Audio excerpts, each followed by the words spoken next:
인생에서 버려야 할 것과 지켜야 할 것은 무엇일까요? 살다 보면 불어오는 바람을 피하지 못하듯이 후회도 죄 짓는 것도 피할 수 없는 게 우리의 인생일지 모릅니다. 하지만 지금까지 열 손가락을 움켜쥐고 아무것도 놓치지 않으려 안간힘을 쓰며 살아왔다면 이제는 꼭 가져야 할 최소한의 것만 두고 나머지 손가락을 풀어 과감히 놓아버리세요. 쉬운 일은 아닙니다. 그것을 얻기 위해 청춘을 바쳤고 가족이 원할 때 곁에 있지 못했으며 개인의 삶과 안락도 포기했는데 어찌 쉽게 놓을 수 있을까요? 하지만 지금이라도 놓아주는 훈련을 하지 않으면 끝내 행복의 맛을 느끼지 못한 채 미련과 아쉬움만으로 노후의 삶을 채우며 살아가야 할지 모릅니다. 지금은 아무도 가보지 못한 인생 100세 시대라고 합니다. 노후가 정말 길어졌습니다. 100세까지, 아니 어쩌면 120세까지 살지도 모르는 세상이 오고 있습니다. 하지만 이렇게 오래 살 줄 몰랐기에 우리 대부분은 노후 준비를 해놓지 못했습니다. 노후는 인생의 마지막 불꽃을 피울 수 있는 시기입니다. 노후를 어떻게 보내느냐에 따라 인생 전체가 행복한 삶으로 결정될 수도 불행한 삶으로 결정될 수도 있습니다. 중년 노년이라면 당신의 노후는 당신의 부모와는 다릅니다. 우리는 우리의 부모님과는 다른 노후를 살아갈 수밖에 없습니다. 자녀에게 부양을 기대할 수도 없을 뿐더러 돈이 있다고 행복한 노후가 보장되는 것도 아닙니다. 수명은 늘고 퇴직은 빨라진 지금 몸과 마음이 함께 건강한 사람으로 행복한 노후를 영위할 수 있는 방법은 무엇일까요? 늙어가는 것은 바꿀 수 없지만 불행을 뿌리칠 수 있는 관점과 태도만은 자력으로 바꿀 수 있습니다. 그것이 노년에 가장 필요한 지혜입니다. 꽃길이 따로 있나요? 여러분의 삶이 바로 꽃인 것을요. 인생이 무료하고 무언가를 시작하기가 두려워진 중년 노년이라면 이 영상을 꼭 시청해 주시기 바랍니다. 오늘은 한 부자 노인의 유언을 통해 죽음의 문턱에서 갖는 후회들 그리고 고마움들에 대한 이야기를 해보겠습니다. 부자 노인은 과연 인생에서 지켜야 할 것과 버려야 할 것을 현명하게 알아봤을까요? 더불어 법륜스님의 노후를 지혜롭게 보내는 방법에 대한 말씀도 배워보겠습니다. 영상을 끝까지 시청해 주시고 주변의 소중한 분들에게도 공유하시면 더 많은 분들이 해안을 얻으실 수 있을 것입니다. 구독자 여러분 모두 황혼기를 황금기로 만드실 수 있는 시간이 되시길 소망합니다. 나의 편지를 읽게 될 소중한 지인들에게 바쁜 하루를 보내고 있다는 것을 압니다. 하지만 아무리 바빠도 밥은 꼭 챙겨 드세요. 여기까지 와보니 알겠습니다. 비싼 돈으로 산 핸드폰의 70%의 성능은 사용하지도 않았고 내 값비싼 차의 70%의 성능은 필요 없는 것이었고 호화로운 우리 집도 70%의 공간은 비어있는 것이나 마찬가지였으며 옷과 일용품들 70% 또한 지극히 필요가 없는 것이었습니다. 살아보니 인생은 경기장과 같더군요. 전반전은 학력, 지위, 권력 그리고 돈을 갖기 위해 애써 살아왔고 그런 것들이 높고 많으면 이기는 것인 줄 알았습니다. 하지만 후반전은 달랐습니다. 전반전의 승리를 위해 청춘을 바쳤던 하나밖에 없는 몸은 혈압, 당뇨, 혈당, 요산을 낮추기에 후반전은 급급했답니다. 전반전은 나보다 높은 감독의 명령을 따라야 했고 후반전은 나의 명주를 잡고 있는 의사의 명령을 따라야 했습니다. 이제야 알겠더군요.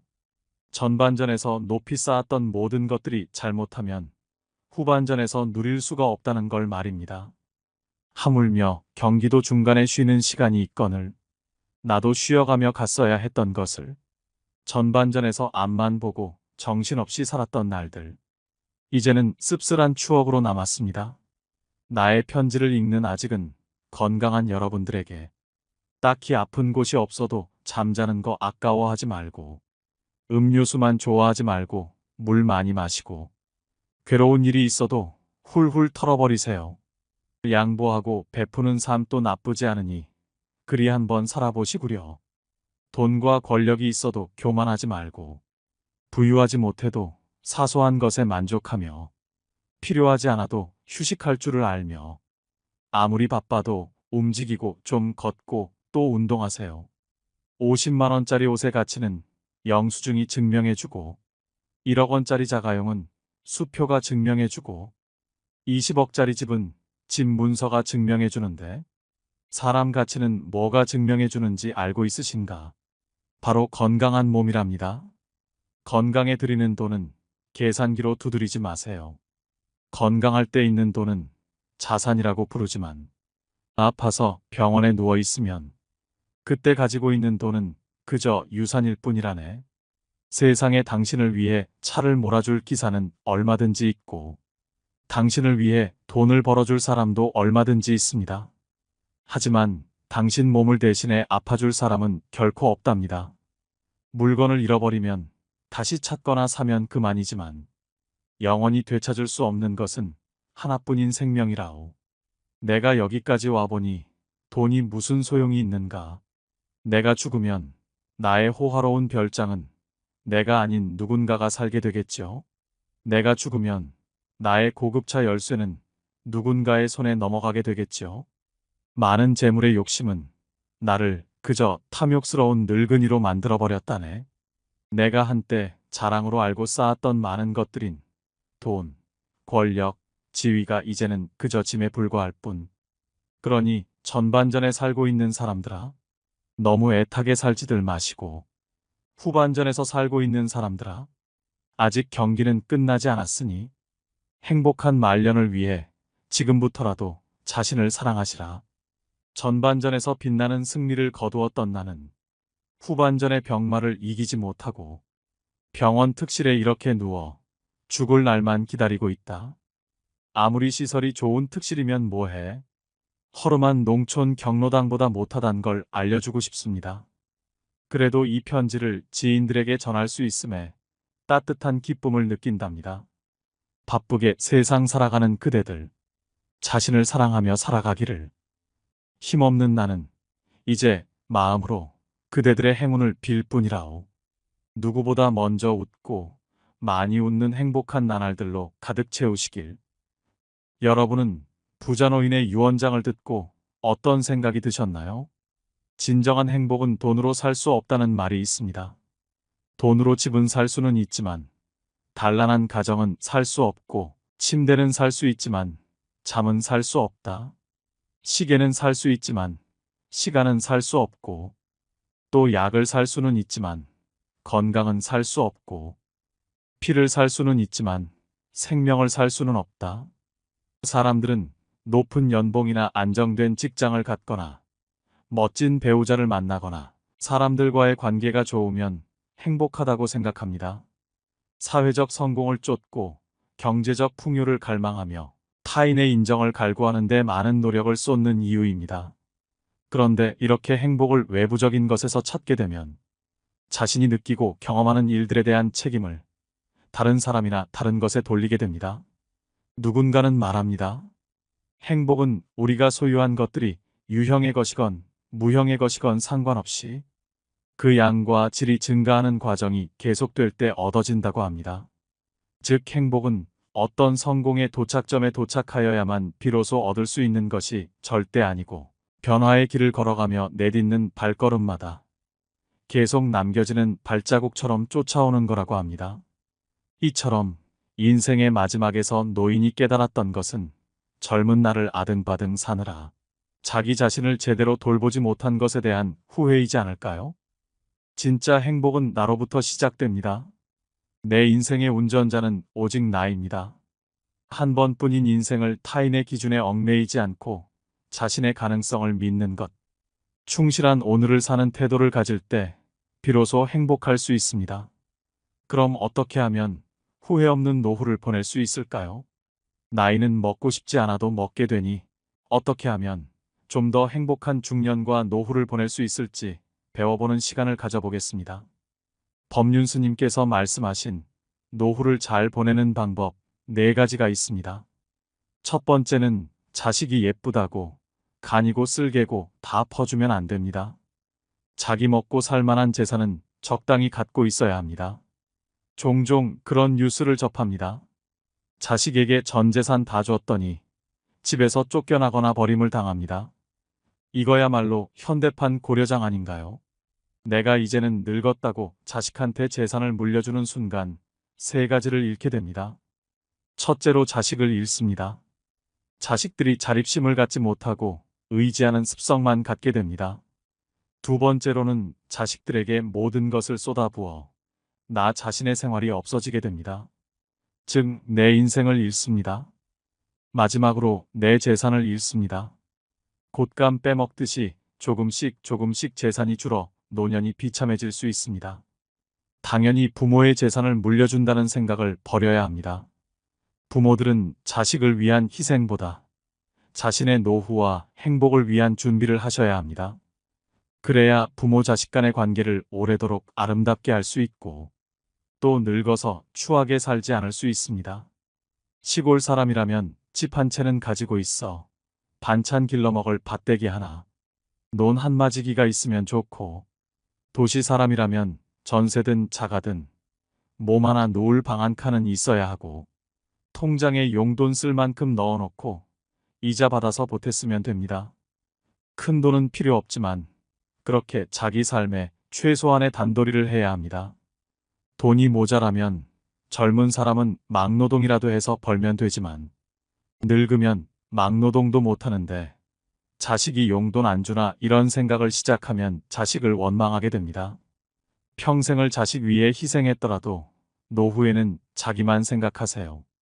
그게 건강하고 평온한 노후를 만드는 길입니다. 두 번째로는 욕심을 내려놔야 합니다. 이것도 하고 저것도 하고 싶어도 나이 들면 욕심을 부리면 안 됩니다.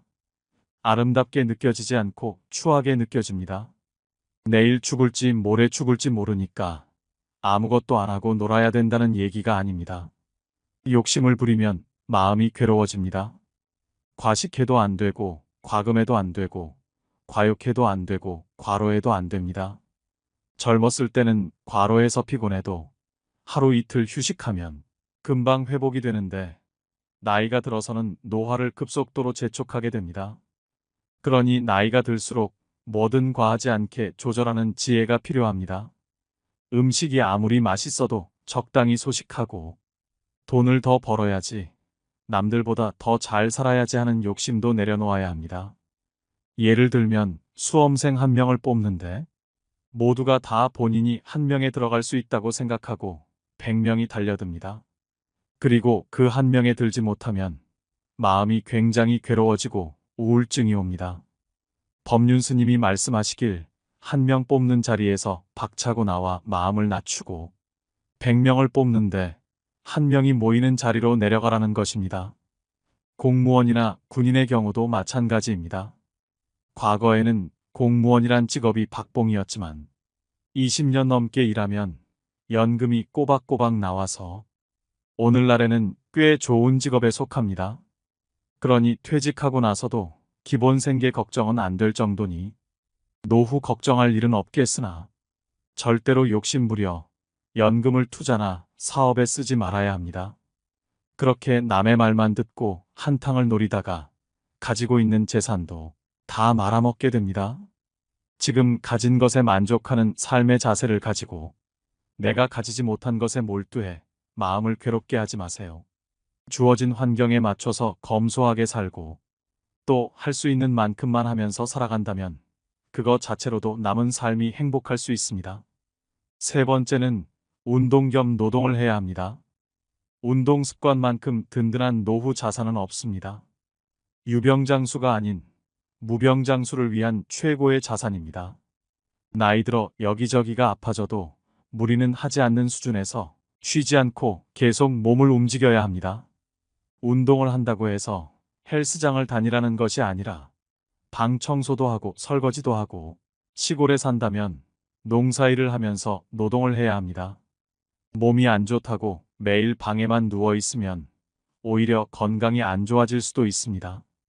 꼭 돈을 벌기 위해 할 필요도 없고 소일거리 삼아 일을 해야 합니다. 가장 훌륭한 노후 준비는 평생 현역이라는 말이 있습니다. 퇴직 후에도 계속 일자리를 가지는 것입니다.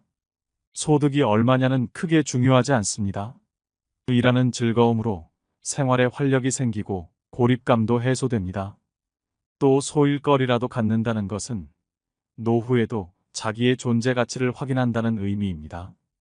이 일을 통해 주변과 교류하면서 행복감을 느낄 수 있고 무료함의 지옥에서도 벗어날 수 있습니다. 노후의 3대 불안은 돈, 건강, 외로움이라고 합니다. 이 3대 불안을 한꺼번에 해소하는 것이 바로 노동입니다. 다만 젊을 때처럼 욕심을 내서 하던 일을 못 그만두고 무리하면 안 됩니다. 적당히 일하고 적당히 쉬어야 됩니다. 네 번째는 자식에 대한 집착을 놓아야 합니다. 내 자식은 잘 됐으면 좋겠다. 이런 집착은 말할 것도 없고 자식한테 바라는 마음 자체를 버려야 합니다. 그렇지 않으면 자식을 원망하고 욕하게 됩니다. 자식을 욕하면 결국 내 욕이나 마찬가지입니다. 누가 낳았나 하면 할 말이 없고 누가 키웠나 해도 할 말이 없으니 제 얼굴에 침 뱉기인 것입니다.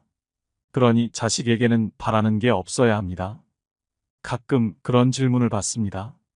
자식에 대한 집착을 내려놓아야겠다는 생각은 드는데 자꾸 자식에 대해서 신경을 쓰게 됩니다. 성인이 된 자식에게 일으키는 마음은 모두 집착인가요? 그게 집착인지 물을 필요도 없이 당연히 집착입니다. 마치 남의 물건을 훔치는 것을 도둑질이라고 할 수 있을까요? 하고 묻는 것과 같습니다.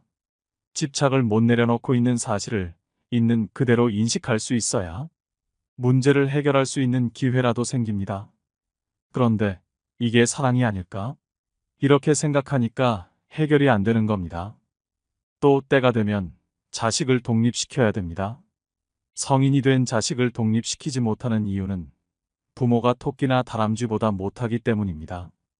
토끼나 다람쥐는 새끼를 키울 때는 어미의 목숨을 걸고 키웁니다.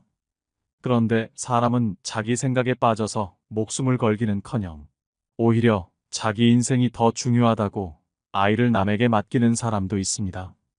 다람쥐는 새끼 때는 목숨을 걸고 새끼를 보호하다 성체가 되면 새끼에 대한 집착을 끊고 각자 알아서 살도록 합니다. 새끼가 죽어도 관여를 안 합니다. 그런데 사람은 자식이 다 큰 뒤에도 계속 집착을 합니다. 그러니 사람이 다람쥐보다 못해서 그렇다고 할 수밖에 없습니다. 우선 내가 집착하고 있구나 하고 자각을 해야 합니다. 내가 남편보다는 자식을 더 많이 집착하고 있구나 하고 내 상태를 있는 그대로 알아차려야 합니다. 남편은 남의 뱃속에서 낳은 사람이고 자식은 내 뱃속으로 낳아서 어렸을 때부터 내가 키웠기 때문에 집착의 강도가 더욱 강할 수밖에 없습니다. 내가 남편한테 잘한다고 해서 반드시 결과가 좋게 돌아오는 것은 아니지만 그래도 일부분은 돌아올 가능성이 있습니다. 하지만 자식한테는 아무리 잘해도 10%도 돌아올 확률이 안 됩니다. 그런데도 여러분은 집착 때문에 바보 같은 짓을 합니다. 어떻게 하든 괜찮습니다. 남도 돕는데 자식을 돕는 것이 왜 나쁘겠나요? 그러나 자식을 도울 때는 대부분 집착을 하거나 기대를 하기 때문에 반드시 고통이 따릅니다. 그래서 남편 혹은 아내에 대한 배신감보다 자식에 대한 배신감이 더 큽니다. 집착의 강도만큼 고뇌가 생기기 때문입니다. 부처님은 괴로움은 집착 때문에 생긴다고 말씀하셨습니다. 괴로우면 집착을 내려놓으면 되는 것이고 괴롭고 싶으면 집착하면 됩니다. 그러니 자식이 어릴 때는 정성껏 돌보고 성인이 된 후에는 각자의 길을 존중하는 방식으로 지내야 부모도 자식도 평화롭습니다. 자식이 용돈이라도 주면 액수에 관계없이 얼마를 주든 고마워해야 합니다. 또 자주 안 찾아와도 고마운 것이라 늙은 부모한테 손 빌리지 않고 달라는 것도 없어서 그 또한 고마운 것입니다. 바라는 마음이 없으면 자식을 효자로 만들 수 있고 바라는 마음이 불효자를 만듭니다. 여기에 하나를 더 얘기하자면 자식에게든 젊은 사람에게든 이래라 저래라 잔소리를 하지 말아야 합니다. 입에서 간섭이 나오려 해도 연부를 외우며 막아야 합니다. 그러면 자식들이 부모를 더 보살펴 줍니다. 대부분 자식이 부모를 떠나고 잘 안 찾아오는 경우는 부모에게도 원인이 있습니다. 간섭이 많고 잔소리도 많았던 경우가 많습니다. 이것이 부모의 특징이기도 하지만 노인의 특징이기도 합니다. 아무리 자식이라도 자식의 인생에 지나치게 간섭하지 말고 시비분별하지 말라는 것입니다. 사람이 늙으면 늙는 대로 보기가 참 좋습니다. 나이가 좀 들어야 삶에 참맛이 있습니다. 봄에 피는 꽃도 예쁘지만 가을에는 단풍잎이 빨갛게 물들고 은행나뭇잎이 노랗게 물드는 것처럼 잘 물들면 봄꽃보다 더 예쁘고 아름다운 것이 단풍입니다. 늙어서 초라해지느냐 원숙해지느냐는 몸뚱이가 아니라 내 마음이 결정합니다. 입에서 나오는 한마디가 내가 살아온 인생의 많은 경험에서 우러나오기 때문에 젊은 애들이 조잘되며 영양가 없이 하는 말보다 들을 만하고 스님도 똑같은 법문을 해도 20, 30대에는 별로 설득력이 없었으나 이제는 영감이 다 돼서 얘기하니 구수하게 들립니다. 나뭇잎이 떨어졌는데도 주워가는 건 단풍밖에 없습니다. 꽃이 아무리 예쁘다 해도 이미 진 꽃은 아무도 안 주워갑니다. 오직 잘 물든 단풍잎만 주워가니 이것이 의미하는 바가 있습니다. 여러분들도 잘 물들면 자식한테 버림받을 일 없습니다.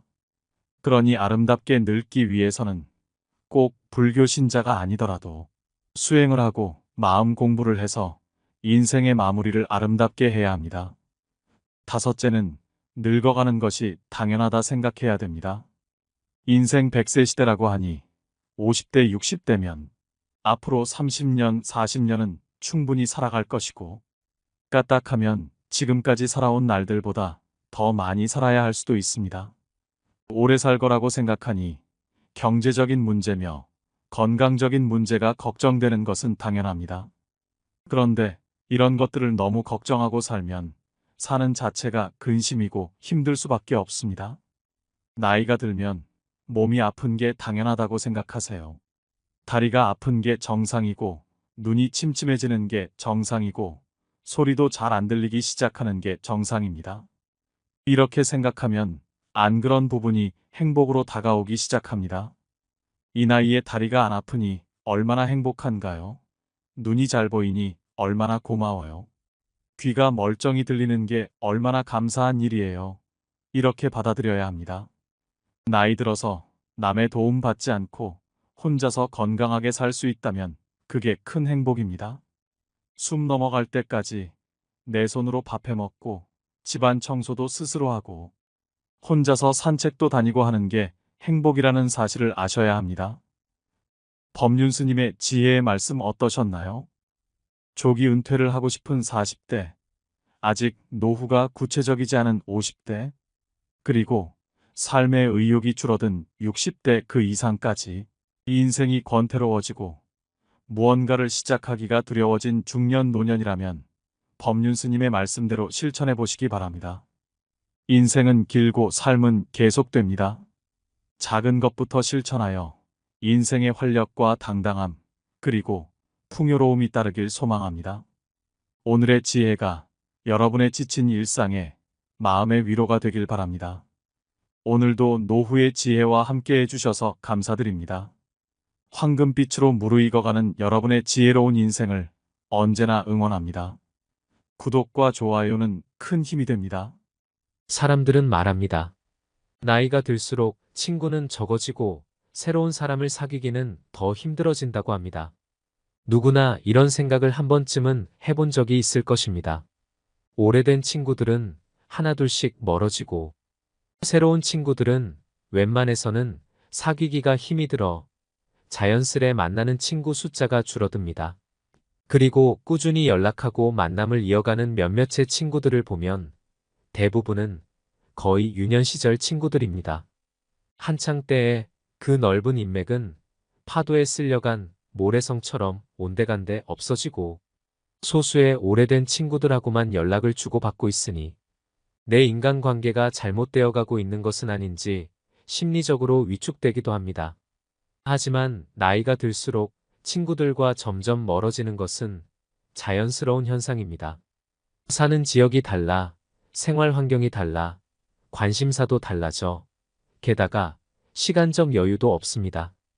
누구는 결혼을 했지, 누구는 여전히 독신이지, 또 누구는 아이가 있고, 누구는 딩크족이고, 하는 일도 다르다 보니 점점 생각하는 것도 달라지고, 그러다 보니 만나는 사람도 자연스레 변하기 마련입니다.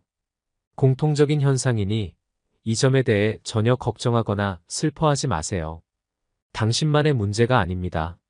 요즘은 복잡한 세상 속에서 혼자가 훨씬 편하고 행복하다고 생각하는 것도 현실입니다. 그렇다면 나이가 들수록 친구가 사라지는 3가지 이유, 바로 시작하겠습니다.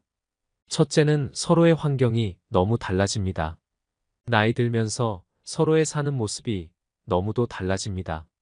회사 다니는 친구, 개인 사업하는 친구, 그리고 구조조정으로 일자리를 잃은 친구, 탄탄대로 성공가도를 달리는 친구, 좀 뒤처지는 친구, 40대를 넘어서면서부터 자식이 있는 친구, 자식이 없는 친구, 또 자식 때문에 이런저런 골치가 아픈 친구, 결혼한 친구, 아직 미혼인 친구, 벌써 한번 갔다 온 친구, 서울 강남에 사는 친구, 지방에 사는 친구까지 너무나도 다양합니다. 어렸을 때는 학교에만 가면 늘 함께한 것이 친구였고, 한 동네 한 골목에서 고무줄 놀이를 하거나 공을 차기도 했습니다. 하지만 세월이 흐른 만큼 사는 환경도 너무 달라졌습니다. 조건 없이 만나서 웃고 떠들던 사이들은 한때의 추억으로 자리 잡았습니다. 대화의 주제도 관심사항도 머물러 있어야 할 공간과 그에 따른 시간도 제각각 자신의 삶에서 기준을 삼게 됩니다. 어릴 땐 살짝 불쾌해도 친구니까 장난이니까 화내면 내가 이상한 사람이 될 것 같아 무심코 넘겼던 말들이 이제는 참아지지 않고 반감이 생깁니다. 돈 내고 형편없는 음식점에서 불평불만을 하기보단 그냥 재방문을 다신 안 하는 것처럼 무례한 친구는 다시 연락하지 않아 버리면 그만이라고 생각합니다. 어느덧 환경이 비슷한 사람들을 만나다 보니 시간 내어 맞춰야 하는 친구들의 약속은 차일피일 핑계로 미루게 됩니다. 언제 밥 한번 먹자는 약속은 새해 목표를 세우고 지키지 않듯 반복적인 행위가 되어버립니다. 친구들과의 생활 패턴도 너무나도 달라졌습니다. 나를 한번 잡아 만나는 것조차 큰일이 되어버렸습니다. 거기다 경제적 차이도 꽤 벌어지는 경우도 있습니다. 자신도 모르게 시기 질투를 하기도 받기도 되면서 마음이 멀어지게 됩니다. 이제 친구들의 공통 관심사는 줄어들고 나의 문제도 너의 문제도 아닌 어정쩡한 경우가 많이 있습니다. 그러다 보니 자연스럽게 멀어지게 됩니다. 하지만 이것은 자연스러운 인생의 이치이니 내 잘못도 아니고 친구 잘못도 아닙니다. 정말 소중한 친구들은 언제 만나도 늘 즐겁지만 나와 맞지 않는 친구와 맞춰가는 건 힘들다는 걸 이제는 알아버렸습니다. 나의 시간과 돈을 들여 그 친구를 계속 만나는 게 나에겐 더 이상 즐거운 일이 아닙니다. 그렇게 인생 살면서 겪게 되는 고비마다 옆에 있던 친구들이 재정비가 됩니다. 하지만 이런 자연스러운 재정비 과정을 받아들이지 못하고 만나도 재미도 없고 상처 주는 말에 마음이 다치기도 하고 시간이 아깝다는 생각을 하면서도 그냥 오래된 친구니까 끊지 못하는 사람들이 있습니다. 그건 인생 순리에 반하는 행동입니다. 아닌 친구 관계라면 순리에 맡기는 것도 인생 사는 지혜입니다. 두 번째는 생각보다 인생은 그렇게 길지 않다라는 현실적인 생각 때문입니다. 세상에 나오는 데는 순서가 있어도 가는 데는 순서가 없다라는 말이 있습니다. 인생이란 게 오늘 내일 어떻게 될지 모르는 세상을 살고 있습니다. 대부분의 사람들이 그렇게 느끼고 살기에 자신의 삶이 언제 닿을지 모른다는 생각에 누군가를 만나는 데 있어서도 시간을 아끼게 되는 것입니다. 인생이 무한하지 않다는 것을 나이가 들수록 깨닫게 됩니다.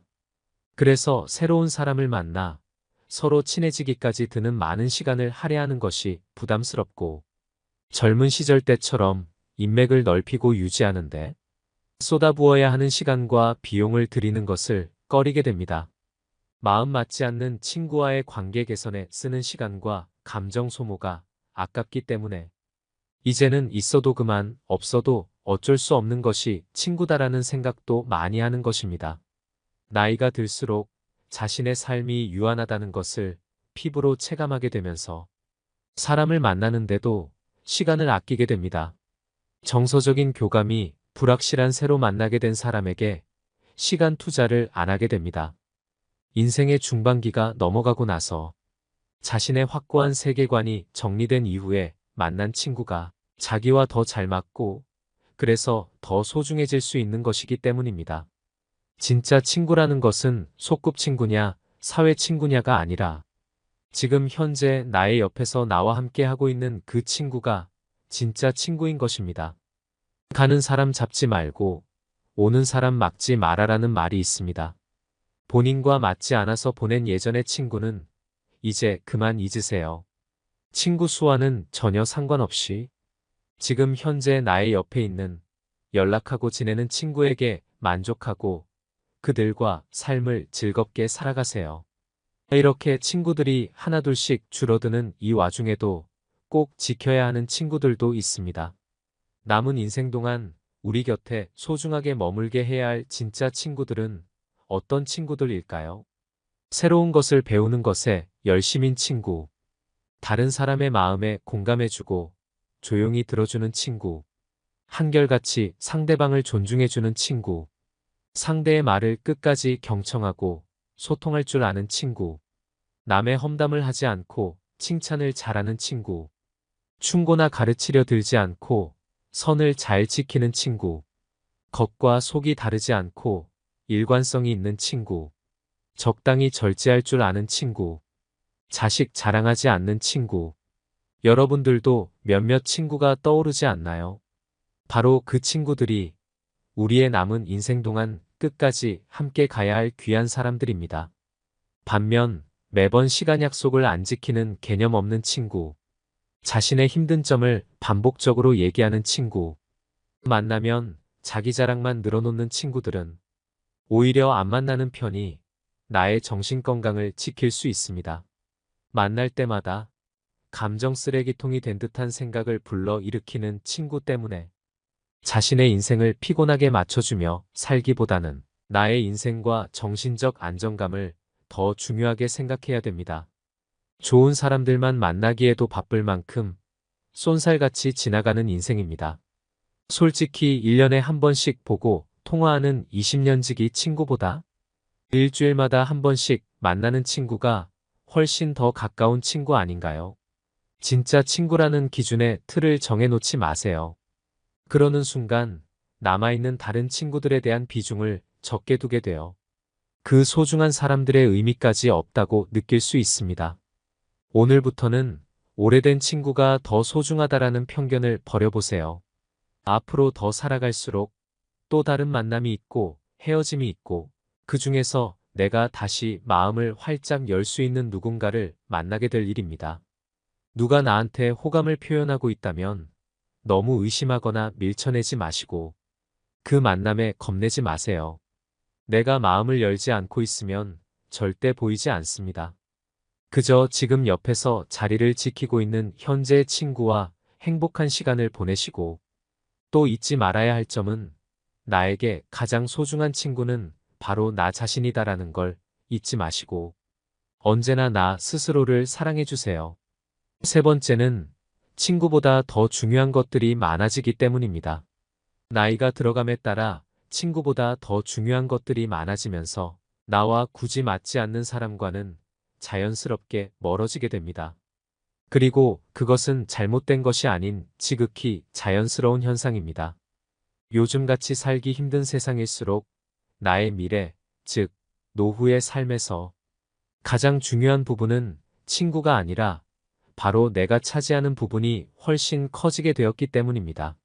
내가 어떻게 해야 더 잘 살 수 있을까라는 노후의 삶에 대한 고민이 많아지다 보니 상대적으로 친구는 뒤로 밀리게 되는 것입니다. 세상사 모두 만남이 있으면 헤어짐이 있고 모든 인간관계를 전부 세상 끝까지 끌고 갈 수는 없는 노릇입니다. 그 점에 대해 불안해하거나 초조해하거나 불편해하실 필요 전혀 없습니다. 나이가 들면서 너나 할 거 없이 모두가 똑같이 겪는 일에 불과합니다. 또 나이가 들어서 친구 관계가 줄어드는 것은 단순히 물리적으로 공유하는 시간이 줄어들기 때문만은 아닙니다. 바로 나이가 들면서 형성되는 자아의 차이가 나와 맞지 않는 친구들을 줄여나가게 만드는 것. 예를 들어 성격이 아주 활발하고 외향적인 사람과 조용하고 내성적인 사람은 의외로 잘 어울립니다. 각자 성향이 다르기 때문에 서로가 가지고 있지 못한 부분을 채워주면서 같은 성향으로 인한 트러블이 발생하지 않기 때문입니다. 하지만 이런 사람들도 세상을 살다 보면 성격이 바뀌기도 하고 자신만의 확고한 정체성이 강해지면서 예전에 친하게 지냈을 때와는 다르게 서로 이해가 안 되는 부분이 많아질 때가 옵니다. 그러면 서로 많이 변했네 어쩌네 하면서 감정이 걷잡을 수 없이 나빠지게 됩니다. 사람들이 통상적으로 말하던 소꿉친구가 평생 친구라는 말은 예전에나 통했지만 요즘 시대에는 그렇지 않은 경우가 더 많습니다. 어린 시절에는 우정이 자발적이고 순수한 성격을 띱니다. 그 어떤 이해타산도 없고 자기가 먼저 다가갈 수 있고 거기에 응대하는 사람들과 함께하는 게 그냥 좋습니다. 나이 먹으면서 거치는 경험을 통해 우리에겐 인생이며 다른 사람들에 대한 태도에 대한 시각이 형성됩니다. 이 무렵에 당신은 곁에 있는 사람들을 더 주의 깊게 들여다보기 시작합니다. 실없이 흥청대는 만남은 한 달에 몇 번 가까운 술집에 둘러앉는 것으로 바뀌며 오랫동안 알고 지낸 사람이 자기 인생살이에 관해 한없이 늘어놓을 때 우리의 머릿속에선 늘 같은 생각이 맴돕니다. 우린 이제 갈 길이 서로 다르군. 그 시점은 대개 대학을 졸업하고 사회인이 되는 시기와 일치하는 것 같습니다. 사회적 위치가 달라지고 각자의 관심사, 목표, 가치관이 생겨나는 시기. 그 전까지는 모두가 학생이었습니다. 성적의 차이는 있을지언정 똑같이 공부하고 똑같이 돈이 부족했습니다. 그러나 취업을 기점으로 결국 서로 다른 자아가 만들어지게 되는 것이지요. 결국 자연스럽게 나와 맞지 않는 친구들과는 멀어지게 되는 것입니다. 불편을 감수하면서 친구 관계를 억지로 유지하려는 노력보다 자연스럽게 나와 진정으로 맞는 친구를 찾는 과정이라고 생각합니다. 한때 가장 다양한 상황에서 다양한 삶을 당신에게 안긴 사람들이 2단계에서 걸러져 사라집니다. 왜냐하면 중년의 나이가 넘어가고 나서 자신의 확고한 자아가 확립된 이후에 사회에서 만난 친구가 자기와 더 대화도 잘 통하고 축이 맞기 때문입니다. 이 사람을 지금 만났다면 절대 친구하지 않았을 거야 하고 깨닫기도 합니다. 옛 친구와 나는 성장하면서 다른 사람이 됐고 이제 서로 별로 좋아하지 않습니다. 그런 일은 흔하게 생기기 마련인데 그렇다 해서 아쉬워할 건 하나도 없습니다. 연구에 따르면 청소년기의 우정이 사람의 정신 건강에 큰 영향을 미친다고 합니다. 만약 여러분에게 친근하고 감성적인 관계가 있었다면 그런 우정 덕분에 당신은 불안이나 우울증을 겪지 않을 수 있었으며 자존감이 높아진 것입니다. 인생에 그렇게 많은 친구는 필요 없습니다. 정말 평생을 함께할 친구 한 명만 있어도 성공한 인생이라고 합니다. 평생을 함께할 인연이 있고 잠깐 스쳐 지나가는 인연도 있습니다. 내가 최선을 다해 붙잡아야 할 인연이 있고 그냥 스쳐 지나가도록 놔둬야 할 인연도 있습니다. 엇나간 인연은 그냥 흘러가도록 두고 새로운 인연을 또 감사히 붙잡으면 됩니다. 누가 누구에게 잘못했고의 문제가 아니고 서로를 존중하지 않는다는 문제도 아닙니다. 그냥 자신과 맞지 않는 사람일 뿐인 것입니다. 그게 내가 나를 챙기는 법이고 내가 스트레스에서 나를 구해주는 일입니다. 맞지 않은 친구와 인연을 유지하는 대신 옆에 있는 소중한 사람에게 더 잘하는 게 어떨까요? 현재 친구들과의 관계를 잘 유지하는 방법 중 가장 중요한 것은 지금 당장은 바쁘고 조금은 귀찮더라도 먼저 안부를 묻는 연락을 하는 것입니다. 늘 상대방에게 연락이 오기만을 기다리지 말고 오늘은 친구에게 먼저 연락해서 안부를 묻는 따뜻한 마음을 베풀어 보는 것은 어떨까요? 오늘도 노후의 지혜와 함께 해주셔서 감사드립니다. 황금빛으로 무르익어가는 여러분의 지혜로운 인생을 언제나 응원합니다.